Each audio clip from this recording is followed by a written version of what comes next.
앞에 보이시는 시간제 공유 주방 나누다 키친이라는 브랜드를 운영하고 있는 위대한 상사의 오성재 총괄이사입니다. 반갑습니다. 사실 저도 이제 방수준 대표님을 저도 이 사업하면서 방수준 대표님을 되게 뵙고 싶었었는데, 제가 되게 우연한 기회에 제주도 출장을 갔다가 방 대표님이랑 잘 알고 계시는 어느 대표님을, 인간극장에도 나왔었던 대표님을 뵙게 되면서 되게 이런 좋은 기회가, 자리가 마련이 됐습니다. 늦은 시간에, 저녁 시간에 이 자리까지 오셔가지고 다들 힘드실 텐데, 제가 최고의 전문가는 아니지만 제가 지금까지 이 비즈니스를 창업을 해가지고 운영을 하면서 그동안 느꼈었던 점들이랑, 그리고 방향성이랑, 그리고 공유 브랜딩 관련돼가지고 조금 같이, 제가 그냥 강의라기보다는 여러분들이랑 같이 대화를 좀 나눠봤으면 하는 생각으로 왔으니까요. 너무 큰 기대는 하지 마시고요. 제가 최대한 많이 저희 사업에 대해서, 그리고 이 방향에 대해서 설명을 좀 드려볼 수 있도록 할게요. 먼저 목차입니다. 저희 주식회사 위대한 상사에 대한 소개 간단히 드리고요. 그리고 현재 너무 이것들은 잘 아실 테니까요. 현재 최근에 외식업 트렌드의 변화, 그리고 공유 주방, 요즘에 키워드로 좀 계속 대두되고 있는 이 공유 주방의 진화에 대해서 잠깐만 언급을 하고, 그리고 저희 비즈니스 모델을 홍보하는 자리보다는 저희 비즈니스 모델이 어떻게 이루어졌고, 지금 현재 대한민국 자영업 시장에서 어떤 식으로 자리매김하고 해가고 있는지에 대해서 그 위주로 조금 설명을 드리고요. 그리고 현재 프랜차이즈 분들도 여기 많이 계실 거라고 보는데, 그 프랜차이즈 분들이 비단 저희뿐만 아니고 이 배달형이든 제조형이든 이런 공유 주방에서 일을 하시는 분들이랑 어떤 협업 모델을 만드실 수 있을지에 대해서 한번 제가 간단히 말씀을 드려보겠습니다. 먼저 회사 소개를 드리기 전에, 이게 저희 나누다 키친을 아마 검색을 해보시고 오신 분들도 계실 테지만 다들 너무 바쁘셔가지고 저희 비즈니스 모델에 대해서 제가 말로 설명을 해드리겠지만 저희 YTN에서 한번 이 영상을 찍어주신 적이 있으세요. 그래갖고 이거 짧은 영상인데 이 영상 한번 보시고 제 말씀을 들으면은 아마 조금 더 이해가 편하실 것 같습니다. 혹시 이거 사운드 안 나오죠? 네, 잠시만요. 네. 혹시 영상을 따로 가지고 계신 게 있을까요? 영상이요? 네. 아니요, 이쪽으로 그냥 가지고 왔는데. 유튜브로요? 예. 유튜브로는 없고. 네. 혹시 PC 자체에도 지금. 저 여기 오는 길에 보니까 혹시 이쪽에 남포면옥 있는 거 아세요? 요 인근에. 불이 엄청 크게 나가지고 지금 혹시 오시다 보신 분 있으세요? 불이 엄청 크게 나가지고 아예 점포 하나가, 아마 제가 위치상 제가 자주 다니던 곳이었던 것 같은데 점포 하나가 거의 전소될 정도로 되고 있더라고요. 저희 회사 소개 먼저 조금 드릴게요. 저희 미션 스테이트먼트라고 이렇게 거창하게 말씀을 드리지만, 저희가 하고 있는 비즈니스 모델이 상업 공간, 즉 기존의 외식업 자영업을 하고 계신 그 점포주분들의 그 공간대를 공유를 해가지고요. 여기에서 새로운 소자분 창업자분들이 이쪽에서 프리 창업의 개념으로 창업을 먼저 해보실 수 있도록 새로운 사용을 창출하고, 그 안에서 이제 점심 장사를 하시려고 해도, 짧은 점심 장사를 하시려고 해도 되게 많은 것들이 필요합니다. 그래서 메뉴와 브랜드를 공유해서 새로운 외식업의 부가가치를 만드는 기업이라고 보시면 되겠습니다. 저희 팀 멤버 간단히 소개해 드릴게요. 저랑 이제 김유구 대표 이사가 처음에 이제 되게 외롭게 이 광화문 근처에서 둘이서 한 1년 있었어요. 1년 동안 비즈니스 모델에 대해서 먼저 시작을 했고요. 백그라운드 잠깐만 소개해 드리면은, 이제 김유구 대표 같은 경우는 저랑 대학교 때부터 대학교 이제 ROTC 같이 하면서 친분을 쌓아왔었고, 이전에 혹시 P2P 회사 랜딧이라고 혹시 아시는 분 계세요? 랜딧의 창업자였습니다. 랜딧 창업을 먼저 하고 이번에 엑시트하고 이번에 저랑 이제 두 번째 창업을 한 거고요. 저는 사실 이 근처에서 일했었어요. 여기 한 10년 동안 금융권에 있었습니다. 그래서 지금은 없어졌지만 여기 외환은행에서 한 10년 정도 근무를 하다가 이제 나와서 같이 창업을 하게 됐고요. 저희 경영진은 이렇게 저희 전략 쪽 맡아주고 있는 서석호 이사, 제 초등학교 동창입니다. 그냥 다 이렇게 모아가지고 하고 있습니다. 처음에 너무 힘드니까. 그래서 경영진 3명이랑 지금 파트별로 서비스 개발본부, 마케팅, 경영지원, 시스템에서 지금 총 20명이라고 나와 있는데 지금 현재는 저희는 총 23명이고요. 23명이서 이 비즈니스 모델을 만들어가고 있습니다. 저희 창업자분들한테도 잠깐만 말씀을 더 드리면 창업자분들한테도 항상 그 경영진에 대해서 먼저 소개를 드리는 이유가 여기 계신 분들은 전문가시지만 이 창업을 결국에 하셔가지고 그분들이 가장 목표치하는 골은 결국에는 돈을 많이 버시는 거예요.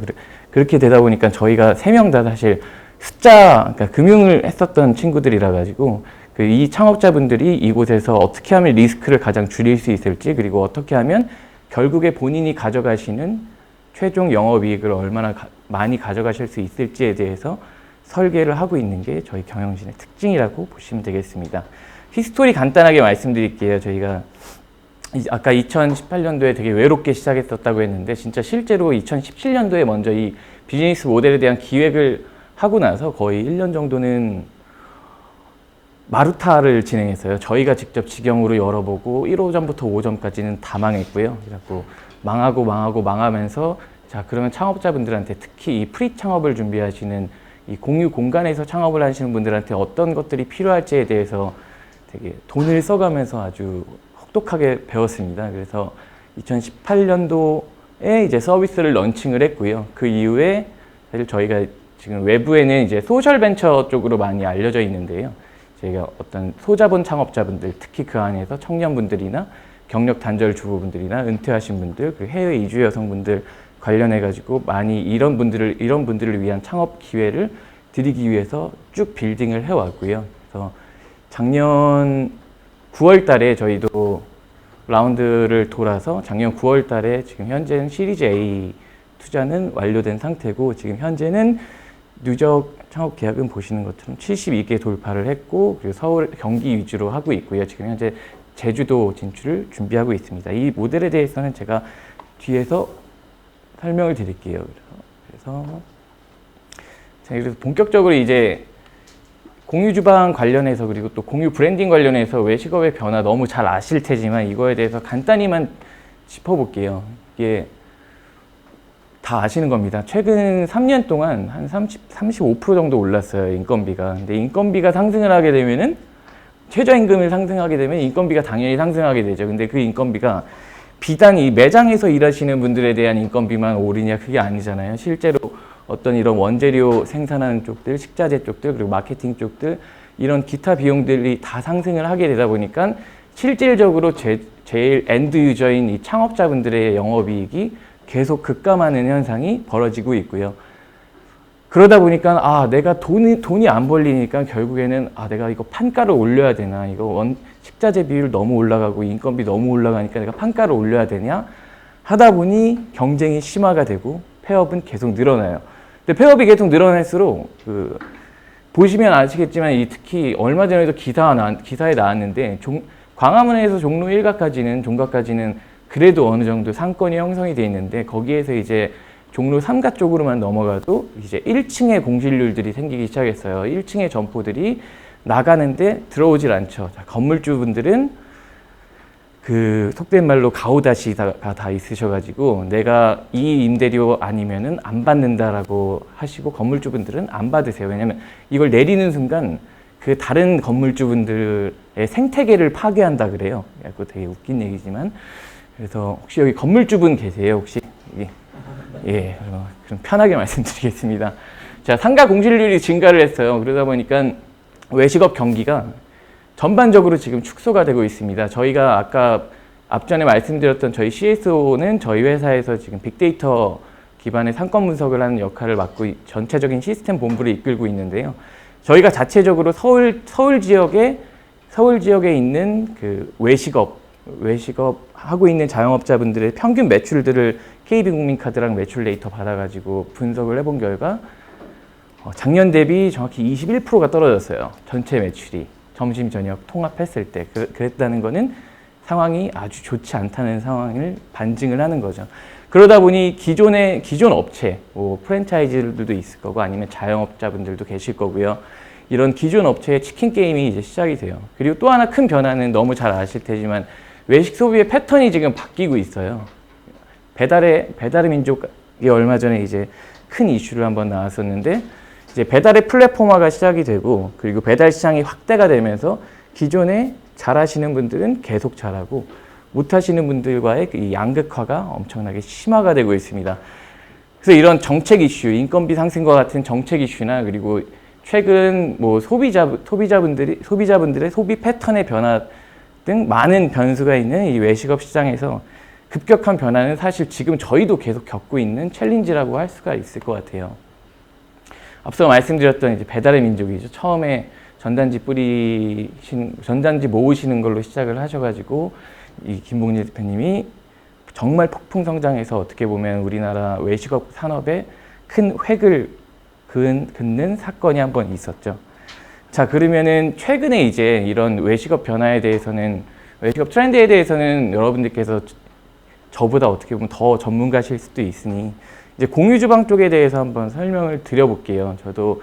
저희가 사실 2017년도에 이 사업을 기획을 하게 된 게 백그라운드 조금만 더 설명을 드리면은 저는 이제 은행을 다닐 때 비서실에 한 6년 정도 있었어요.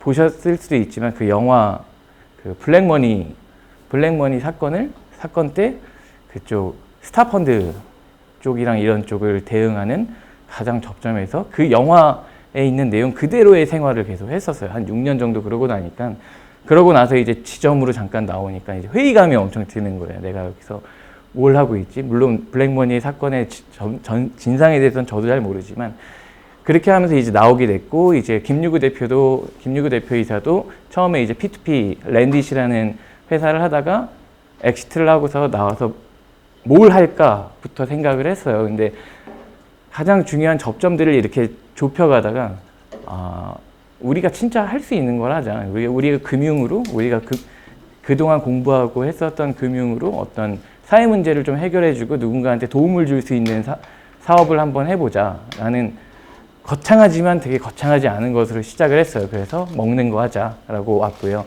그럼 그 먹는 거를 어디에서 풀어야 될까 처음에 저희가 고민을 했을 때 시장에 특히 요즘에 부동산 쪽을 잘 보시면은 이미 공간의 비효율이 너무나 심하게 그때도 산재되어 있었어요.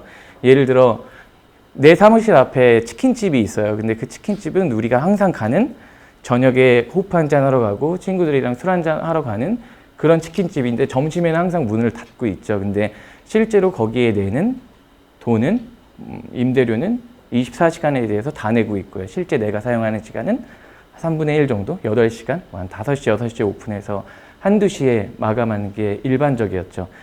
자, 그러면 저희는 사실 공유 주방이라는 이걸 하기 전에 이걸 한번 봤어요.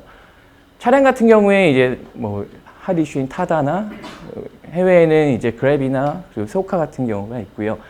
그 다음에 그 숙박을 주거하는 경우에는 이제 단기적으로 내가 숙박을 할 때 쓰는 잘 아시는 에어비앤비나 이제 쉐어하우스 우주 같은 경우도 있어요. 이제 쉐어하우스 우주는 이제 주거형이고 이거는 어떻게 보면 숙박 형태의 이 공유하는 형태로 진화한 산업이라고 보실 수 있고요. 너무 잘 아시죠? 공유 오피스. 여기 공유 오피스 계신 분들도 계실 텐데 저희도 사실 공유 오피스에서 시작했습니다. 위워크에서 시작하고 그다음 패스트5 갔다가 그랬다가 이제 저희 사무실을 쓰고 있는데 이런 식으로 공유 오피스 아주 좋은 점이 정말 많았어요. 처음에 초반에. 그리고 지금도 물론 엄청나게 성장을 했죠. 자, 그러면 이거 세 가지의 공통점과 저희가 이 사업을 시작하고 나서 여기 지금 공유 주방 업계에서 일을 하시는 분들도 계실 텐데 너무 힘든 게 딱 하나 있었어요. 왜냐하면 이거를 풀어야 되는데 아무도 안 풀려고 하고 못 풀었었던 숙제가 있었던 게 자, 공유차는 내가 타다 기사님을 호출을 해요. 그러면 오세요. 그럼 이용하고 끝.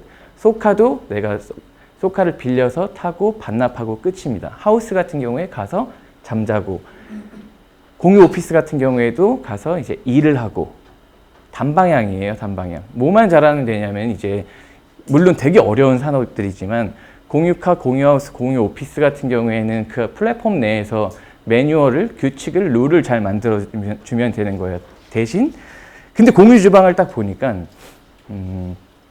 저희가 원래는 예전에는 명칭이 공유 주방이라는 명칭은 나오지도 않았었고요. 원래 쉐어 스토어였어요.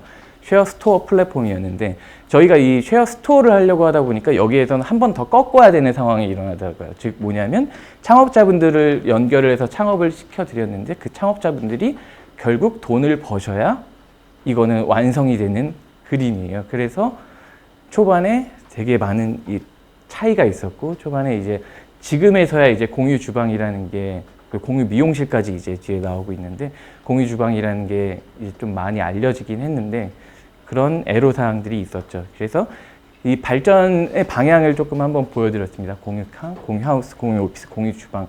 사실 정답은 없어요. 사실 제가 생각했을 때도 위워크도 IPO를 하려다가 되게 큰 쇼크를 맞고 했는데 그러니까 처음에 말씀드렸더니 시장이 너무 급격하게 변하고 있기 때문에 그거에 발맞춰가지고 빠르게 변화하지 않으면은 아무리 좋은 이런 키워드들이라고 하더라도 되게 쉽지 않은 산업이라는 거는 정말 명백한 것 같아요. 자, 그래서 제가 좀 요 네 가지에 대해서 좀 말씀을 드릴게 이제 국내 스타트업의 성장 및 투자 유치랑 그리고 클라우드 키친이죠. 우버 창업자셨던 그 캘러닉이 클라우드 키친을 한국으로 도입을 했고 지금 엄청나게 빠른 속도와 자본력으로 잠식을 해가시고 계십니다. 그리고 또 공유주방 협의체가 출범된 내용들이랑 그다음에 다양한 형태로 진화된 내용들을 뒤에서 조금 설명을 드릴게요. 이 앞에서는 먼저 이제 국내 스타트업의 성장 및 투자 유치인데 혹시 제가 같이 소통하면서 해야 돼서 혹시 여기 계신 대표님들이나 관계자분들 중에서 혹시 IR을 돌아보신 경험이 있으신 분 있으세요? 투자 유치 IR. 그냥 사실 저도 이제 VC들을 계속 만나고 얘기를 하다 보면은 이제 VC들도 어떤 예전에 예를 들어 2016년도에는 잘 생각해 보시면 2016년도의 키워드는 화장품이었어요. 너무 쉬웠어요. 투자가. 그러니까 VC들 입장에서도 돈을 쏘기가 너무 쉬웠어요. 그러다가 점점 지금 이 투자의 키워드라는 트렌드라는 게 지금 사라지고 있어요. 그 2017년도에는 오토 나왔어요. 오토 해가지고 야 얘는 좀 오토 괜찮게 한다. 비즈니스 모델 괜찮다. 그리고 첫 번째 시리즈 A 받을 때는 경영진들 괜찮은 경영진들이 한다. 이거 모델 확장성 있다라고 하면은 그냥 돈이 쏴졌습니다. 근데 지금 전통적으로 저희가 이제 프랜차이즈 쪽이 투자 받기가 엄청나게 어려운 환경이에요. 지금 현재 시장이. 그거를 저희 역시도 엄청나게 몸으로 느끼면서 투자 유치를 했었는데 왜냐면 저희는 어떤 분들한테 가면은 나노다 키친 위대한 상사는 프랜차이즈 아닌가요? 근데 절대 프랜차이즈가 나쁜 단어가 아니고 나쁜 인식을 받아서도 안 되는 거라고 저는 생각을 하거든요. 프랜차이즈는 되게 아주 많은 순기능을 갖고 있는데 그럼에도 불구하고 이제 프랜차이즈의 경쟁이 너무 심화되다 보니까 일부 프랜차이즈들 중에서는 여기는 안 계실 거라고 생각합니다. 일부 프랜차이즈 중에서는 대표이사 있고 영업팀 있고 끝이에요. 그러면 영업팀이 쫙 나가서 가맹점주들을 모집을 합니다. 그래서 오픈을 해요. 예를 들어 예 안녕하세요. 예. 오픈을 하고 한 100개, 150개 쫙 밀어버린 다음에 손을 놓습니다. 손을 놓거나 아마 다 잘 아실 거예요. 손을 놓거나 피보팅을 해요.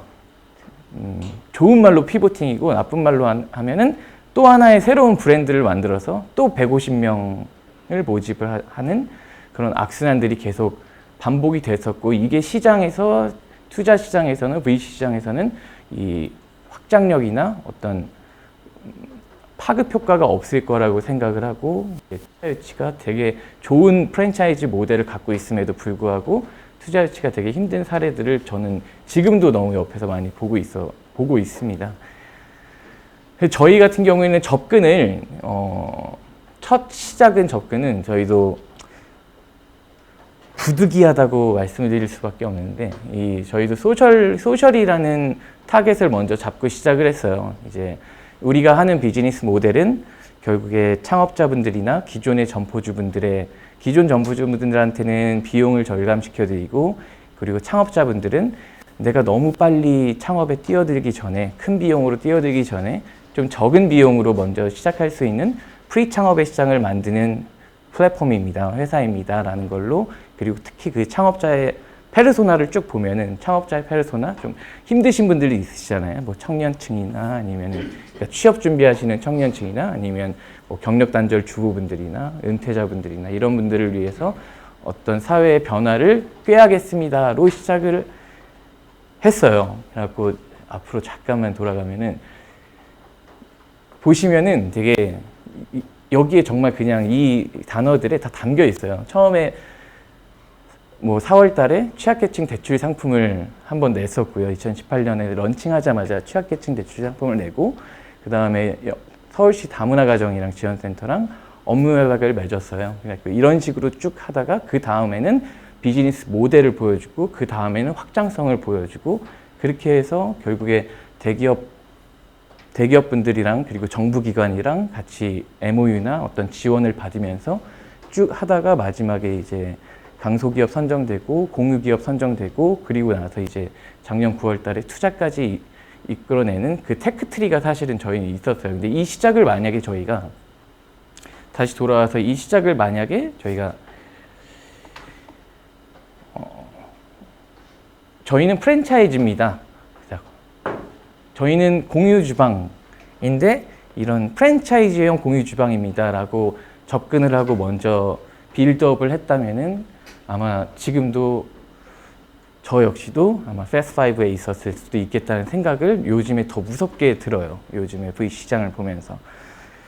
두 번째, 이제 우버 창업자 출신 켈러닉이 한국 공유주방 시장을 진출했는데, 이것도 아마 여기 계시는 공유주방 하시는 대표님들은 아실 수도 있는데, 켈러닉이 돈다발을 이제 엄청나게 싸들고 한국으로 왔습니다. 그래서 클라우드 키친을 먼저 세우고, 그 다음 첫 번째 한 게 심플 키친이라는 공유주방을 인수를 했죠. 그냥 뭐 얼마에 인수했는지는 뭐 모르지만 뭐 대략적으로 그래도 그때 당시만 해도 진짜 심플 키친 임태현 대표님이랑 저도 완전 초창기에 이거를 어떻게 비즈니스 모델을 같이 좀 해볼 수 있을까라는 얘기를 하고 있었던 찰나에 얼마 지나지 않아서 켈러닉이 들어오고, 그리고 나서 인수를 하시더라고요. 아주 무서운 성장세로 지금 한국 공유주방 시장을 위협을 하고 있습니다.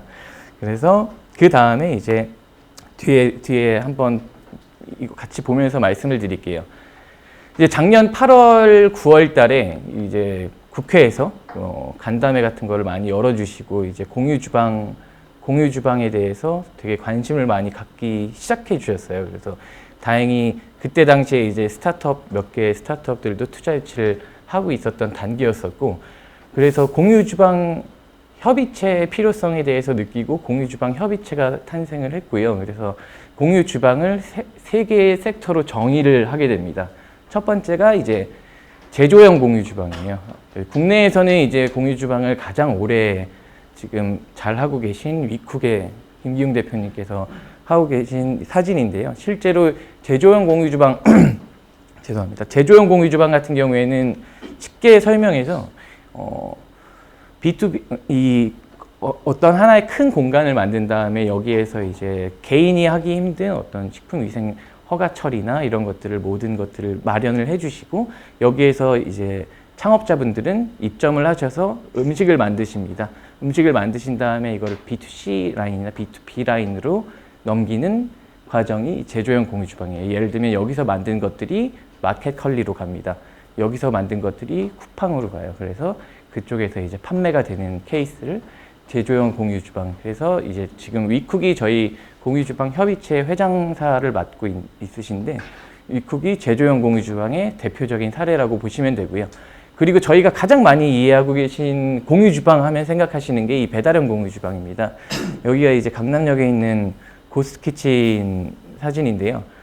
실제로 고스트키친 이제 다 아시겠지만 최정희 대표님은 원래 이제 배민에서 IR 담당하시던 이사님이 이제 나오셔가지고 이거를 창업을 하시게 됐고, 배달형 같은 경우는 배달형도 그 배달형 안에서도 사실 되게 세분화되고 있는 걸로 저도 알고 있어요. 예를 들면 배민 같은 이 고스트 키친 같은 경우에는 좀 IT 쪽으로 IT 솔루션 쪽으로 많이 집중을 하고 계시고 실제로 쉽게 얘기해서는 배달원 공유 주방은 이 큰 공간이 있어요. 이 큰 공간이 있으면 여기를 내가 1,000만 원에 빌립니다. 월세 1,000만 원에. 그 다음에 이 공간을 10개로 쪼개요. 10개로 쪼갠 다음에 10명의 창업자분들이 들어오셔가지고 저한테 150만 원씩 내시는 거예요. 그러면 저는 매월 이제 픽스 인컴으로 500만 원이 생기는 거고, 그런 부동산 관점으로만 처음에는 부동산 관점으로만 시작을 했던 이 배달원 공유 주방도 지금 되게 다양한 형태로 진화를 하고 있는 상황입니다. 이 배달원 공유 주방의 특징이 이제 최대한 유동 인구가 많고 배달 인구가 많고 그런 곳에 들어가서 집약적으로 생산을 해낼 수 있도록 하는 특징이 있고요. 그다음 마지막으로 이제 시간제 또는 식당형 공유 주방이 지금 저희가 하고 있는 컨셉입니다. 앞에 이 두 군데랑 가장 큰 차이라고 한다면은 그 초기 자본 케이펙스의 차이일 것 같아요. 그러니까 여기 두 군데는 지어야 됩니다. 짓고 나서 그 다음에 창업자를 모집한다고 하면은 저희는 사실 원래 있었던 공간을 저희가 점포를 빌려오고요. 여기 잘 보이실지 모르겠는데 저희 나누다 키친 판교 유스페이스점인데요. 원래 가게는 고시네 대파차돌이라는 가게예요. 근데 여기에 유동인구가 아주 많습니다. 근데 여기 고시네 대파차돌 대표님이 직접 본인이 이제 점심 장사도 해보셨어요. 근데 점심 장사를 해보니까 인건비도 너무 많이 들고 재료비도 많이 들고 또 가장 중요한 건 저녁에 내가 집중을 해야 되는데 점심까지 이렇게 하시다 보니까 이게 체력적으로 정신적으로 지치시는 거예요. 그래서 이거를 저희한테 의뢰를 하셨고 저희가 지금 입점을 해가지고 여기에 새로운 창업자분이 들어가서 점심 영업을 하시고요. 그 중간에서 드릴 수 있는 모든 솔루션을 드리고 있는 게 저희 회사의 역할이라고 보시면 되고요. 그래서 크게 공유 주방이 진화한 게 이 세 가지 형태로 진화했다고 생각을 하시면 돼요. 이게 나중에 Q&A를 한꺼번에 몰아서 하시면 좀 흐름이 끊길 수도 있으니까 중간중간에 궁금하신 거 있으시면 그냥 질문하셔도 됩니다. 예. 그러셔야 저도 잠깐 음료수도 마시고 하니까. 예. 그래서 나누다 키친에 대해서 간단히 설명을 좀 드릴게요. 이것도 혹시 이게 소리는 안 나오는데 혹시 이거 보신 분 있어요? 스테이크 편? 원주 미로의 들시장. 이때 제가 이 영상을 가져왔었던 게 백종원 대표님이죠. 백종원 대표님이 여기서 공유 주방에 대한 개념에 대해서 한번 언급을 하신 적이 있으세요. 실제로 이 골목 식당에서 공유 주방에 대해서 언급을 하신 적이 있었는데 제가 드리고 싶은 말씀은 저희 너무 힘들잖아요. 자영업자분들 너무 힘들고 그리고 아까 모두에도 말씀드렸지만 처음에 창업할 때 요 경기가 더 안 좋아질수록 리스크가 계속 더 커지고 있는 현상이 있어요. 근데 실제로 이 골목 식당에 나온 이 대표님들을 보면은 이분들은 이미 내가 많은 초기 자본을 투하를 해서 이미 골목 식당에서 되게 고전을 한번 하신 곳에 이제 백종원 대표님께서 가셔서 어떤 솔루션을 주시고 거기에 매출이 터지는 현상까지 이제 이끌어 주시는 케이스죠.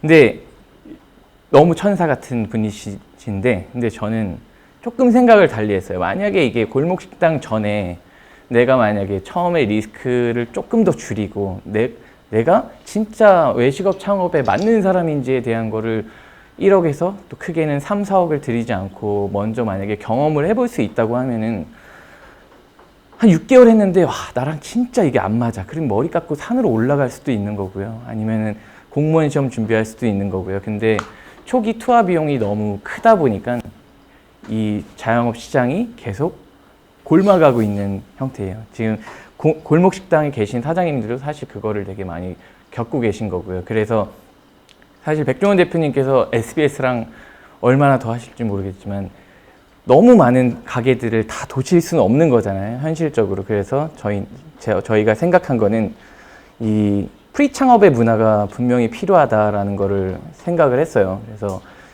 실패해도 괜찮습니다. 실패해도 괜찮은데 실패했을 때 너무 아프지 않게, 그리고 실패해도 한 번은 다시 일어날 수 있는 문화를 만들어야 되지 않냐라는 생각에서 저희가 이 사업을 진행을 하고 있고요. 저희 사업의 소개라기보다는 이거는 같이 공감대를 형성을 하면서 좀 이제 이따가 얘기도 좀 나눠보고 싶은데, 가장 중요한 부분이라고 생각을 한 게 세 가지예요. 이제 리스크 매니지먼트랑, 그리고 프로덕트, 그리고 트러스트니스라고 하는 거는 이제 뭐 신뢰할 수 있는 기업 그리고 파트너들이라고 써놨는데, 이런 것들도 결국에는 되게 정성적인 부분들이 되겠죠. 위에 두 가지 리스크 매니지먼트는 정확하게 숫자로 뽑아낼 수 있는 정량 수치고, 프로덕트 역시 나중에 향후의 매출로 보여줄 수 있는 것들이라고 하면은 밑에는 약간 정성적인 부분이라고 생각을 하시면 될 것 같아요. 저희가